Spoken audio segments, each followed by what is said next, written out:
So here I am, just pretty much folding some stuff away. One thing I will be honest with you, I do tend to slack off when it comes to keeping my truck clean. I'm like, oh, I'll do it in the morning. Oh, I'll do it when I pull up at night. Oh, I'll do it on my break. I just keep putting it off. And the missus always says that to me too. You always put things off. No, I don't. What are you talking about? She's right though, I'll tell you that. But one of the questions you probably asked me too is first, what's with all the pineapples? Are you a swinger? No, I'm not a swinger. Tried that, doesn't work. No, I didn't try it. But basically, because when I started doing social media stuff, the company that I work for, which you'll see that I do kind of keep my company a bit, I do kind of keep it a bit quiet, and even though everybody knows who I work for, and you will figure it out as time goes on, it doesn't take much, but just because of the stuff we transport, the stuff we transport, and I guarantee it, someone will comment on who I work for, which is all right, as long as I don't say, but the stuff we transport can be pretty sensitive. A lot of legalities and a lot of contracts and stuff that we sign and that we got to kind of keep it hush. But basically, a lot of when people figured out who I worked for, a lot of our other drivers, they'd ring me, they go, Aaron, can you do something to your truck? We're sick of people ringing, oh, is that you, Aaron? Is that you? You know, pulling on the radio, is that you, Aaron? Is that you? No, it's not bloody Aaron, he's up north somewhere. So I ended up getting a bunch of pineapples, putting them on my dash, sticking them up here and putting, and then the missus ended up buying these teddies. The kids bought me teddies and stuff and to put in the truck. And it kind of just stuck. So, plus, I love pineapples. I've always loved pineapples. Ever since I was a kid. The taste of pineapples. Does pineapple belong on pizza? Yes, it does. It does. If you agree, subscribe. Who doesn't love a pineapple? You know, pineapple, the alcohol, pineapple soft drinks. I've just always loved pineapples. Even those little pineapple lollies. Oh, they're good. But so I've just kind of put them on my truck and they kind of just grew, and now people can identify me. Aaron the Typical Trucker is my name, which obviously my name's Aaron. But also, now people call me up on the UHF, Channel 40 if you're around Australia, Channel 29 if you're up north of Sydney. And, they always, hey, Pineapples or Mr. Pineapples. So now I'm known as Mr. Pineapples. But, just always loved pineapples.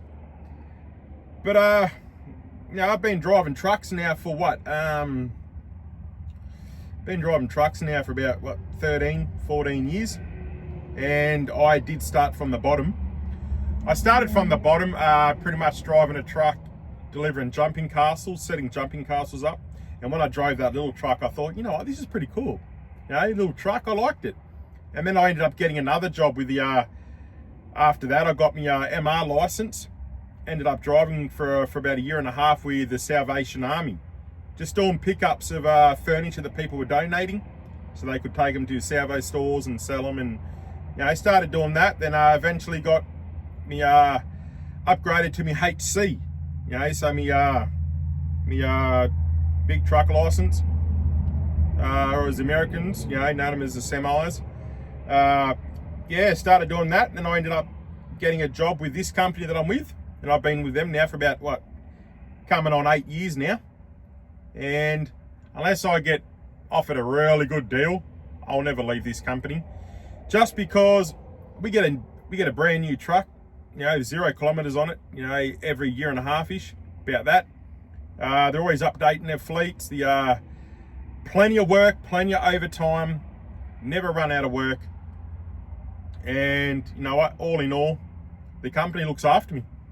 Company looks after me. If you got fatigue issues and you're like, I've got to have a few days off, that's all good. Go for it. Have as much time. If I do half a day somewhere and I'm like, I've got to pull up for the other half of the day and I need a rest, they're like, that's all good. You pull up. They look after us. They take care of our mental health. They look after our fatigue. and they're very easygoing. As long as you just do what you can, the more the better, obviously, but they don't push you. They don't push you, and there's no waiting times for the places we go.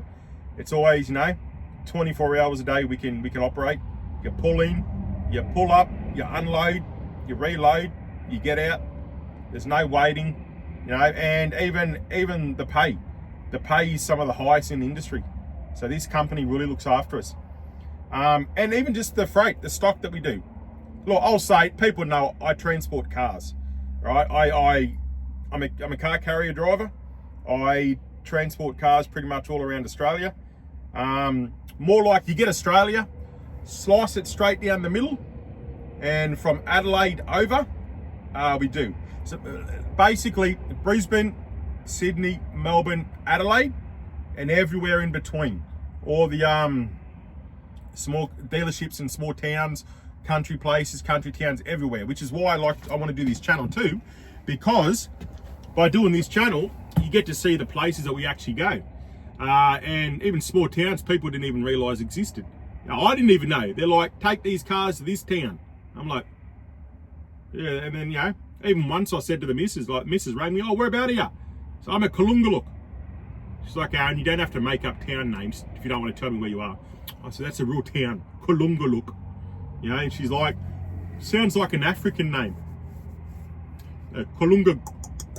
Anyway, I shouldn't say that, but I love my job, and ever since I was younger, I always made little videos, put them online, and always enjoyed it.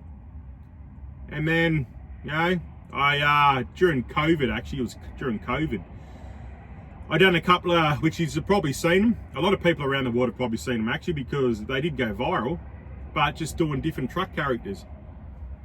Now, as I was doing different truck characters, they just started going viral. They went off, and I thought, oh, this is pretty cool, and people loved what I done. So, it kind of showed me sense of humour, my carefree attitude. I mean, I care when I have to, but, just always had a lot of fun. So, yeah, done that, and then and that was on TikTok. I started that on TikTok, and they went viral. I think my first one that I done, which was the M5 tunnel one, overheight truck in the M5 tunnel. That one went viral. I think in the first 12 hours it was up to like 700,000 views on TikTok. And then I thought, TikTok's my future. But we don't have the creator fund in Australia, so we can't really make any money off it. And from what I heard, I think if you get gifted money on TikTok, you pretty much have to give half of it to TikTok.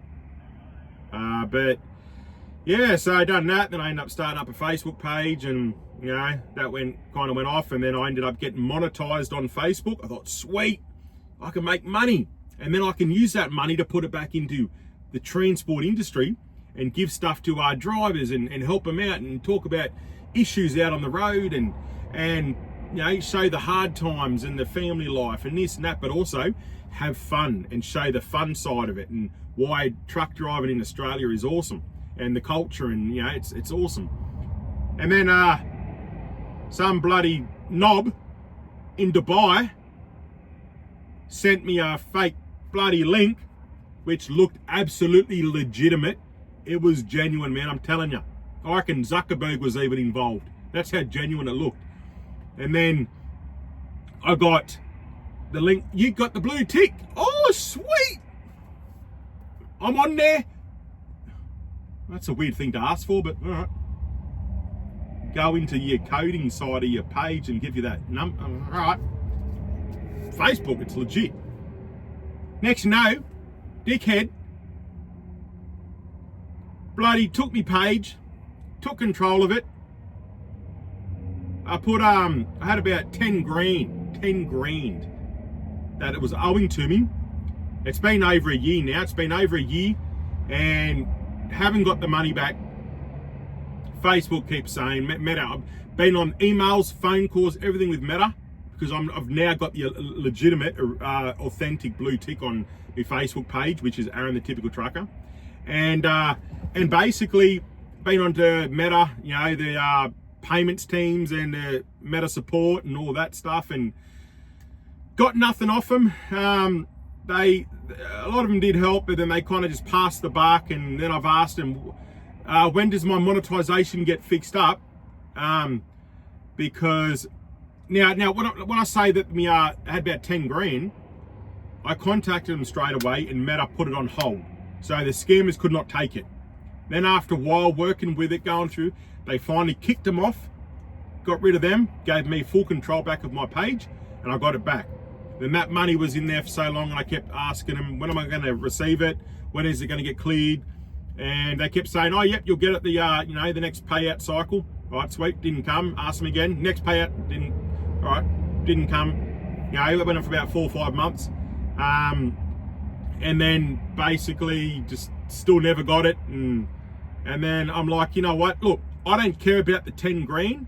I just want my monetization reinstored and back so I can start earning and putting more time and effort into it, and so that I can, make care package and duffel bags full of merchandise that I can hand out to drivers, and, just try and make their lives a little bit easier. Even truck stop bloody gift cards, gift cards, and give it to them, and they can, buy some food and some waters and drinks, whatever, just a little something. But yeah, no reply. Now I email them, they just don't email me back anymore. I don't know when I'm going to get it back, if I'm going to get it back. So I thought, if that's where I want to go with this stuff, I have to go over to YouTube. I have to go over to YouTube, get monetized on YouTube, so that I can basically earn money, so that I can put that money back in. See, I'm recording this with my iPhone. I've got an iPhone 16, so it's not too bad, but I've got to get the GoPros and all the technology so I can do proper videos, get monetized properly on here, hopefully go viral with some of the stuff I have planned, and then I can start giving money back and start talking about more issues out in the industry on the road here in Australia. Show you guys some of the great places I go to, the sceneries I see, and my content's only going to get better. But my content will go off. I'll get monetized, get payments and all this and that. Liking, subscribing, sharing, they all class as engagements. Views, that's an engagement. The more engagements, the more it gets pushed out to more people. So the more that you can support, even if you're watching this, and hit subscribe. That way the content's only going to get better. You're going to see some awesome stuff. There's going to be a lot of things going on that I've got planned. It's almost going to become a full-time job for me. So I'm going to be doing 2 full-time jobs. Well, actually, no. Truck driving's more than a full-time job. It's like 2 full-time jobs in one, because of the hours that we do and the times that we do. But I'll always find time to do stuff. Just want to show people where I go, what I do. So yeah, so started doing that, and obviously the Australian version of The Floor on Channel 9, the game show, I was on that. Got kicked off second episode. Yeah, thought I knew all the Logie winners, guess I didn't. That was bullshit. Been in Big Rigs Magazine, Daily Mail, been on the Kyle and Jackie O show. Won 10 grand off that. I'm a good liar. Oh, you can't beat me. Wanted to go on Big Brother the end of the year. See how that goes. Might do that. That'll be fun. But yeah, just want to kind of launch up my profile. And the thing is, though, I even said to my missus, I said, if I become big and famous one day, one thing that will not happen to me, I will not get corrupted. I will never get a massive ego where I'm too good for anybody. And I'll always be that bloke that looks after other people. I can always have a chat. Even drivers, if you have met me out on the road, comment on there. What am I like in real life away from the camera? Guarantee every single one of them will say that I am exactly the person outside that I am on the camera. Yeah, it's great. Anyway, yeah, so yeah, but I just want to do a lot of stuff for you guys, and I'll end up doing more videos, showing you where I sleep, where I live in the truck, what I do, my setup, and I'll start showing you some more stuff, and over time, and but if you can like, subscribe, do all that stuff. I sound like an amateur saying that. Like and subscribe, please. But no, honestly, that helps engagements. It helps me get out there more, where I can get the monetization, get the money up, get the revenue, and I can start putting it back in and getting better and better with my content, my videos, and yeah. But I'll also be doing a lot of talking about the European trucks versus the Australian, the Kenworths and the Bonnets that we have here in Australia, the difference between them, why American trucks won't work on our roads, and just be talking about the difference between the Bonnets and the cabovers, or as the old timers call them, the long nose and the flat noses, and so I should be talking about a lot of stuff. If you jump on the Typical Trucker page on Facebook, you can send me messages too, suggestions of things you want me to do, talk about what you want to see, and we'll start talking about stuff in the industry, the ups and downs, what your worries are, what your opinions are, whether we're over-regulated, whether we're over-fined, even just how it impacts your family life. You talk about, it's one thing I want to talk about, in the future too, how it impacts family life. So I'll sit my missus down and I'll have a chat to her about it, what she feels. I'll be like, babe, how do you feel when I go away each week? She'll probably say, oh, I love it, yeah. Get him out of the house, get rid of him. It's like, she hates it when I come home on a Friday, because every time I walk in the door, first thing I say is, sorry, babe. It's like, what are you sorry for? Coming home. She hates that. But, me, I'm a jokester. I'm always taking the piss out of everything. I might even, I'm going to get some GoPros with body-worn GoPros. I'll go have chats with NHVR inspectors. I'll even, maybe even contact the media team at NHVR and see if I can get some interviews and just talk about certain things. I'll talk to, TWU union reps and stuff, see what they think, see what's going on. Even highway patrol coppers, I'll talk to them, see what they think. And of course, interview other drivers, find out who they are, where they've come from. If there's a lot of American truckies and stuff out there, or truckers out there, we'll talk about, stuff they want to see when it comes to Australian truck driving and where we go, what our roads are like, what our trucks are like. I'll go to truck stops, check out some trucks and see what we got lurking around the Australian highways. So, if you're an international driver, that's actually from another country, this will be the page to watch and subscribe to, because you'll be seeing a lot more about the Australian transport and the trucks and what's going on out here, the oversized trucks that are going around, and you'll be seeing some great scenery. So all right guys, thank you, and I shall see you on my next video. Like I said, jump on the Facebook page, or you can send me a message on my emails and that, which are on pages, and I'm on Instagram and TikTok and all that, and let me know what you want to see, what you want to know, what you want to talk about, what you think, and get to it. Thanks guys.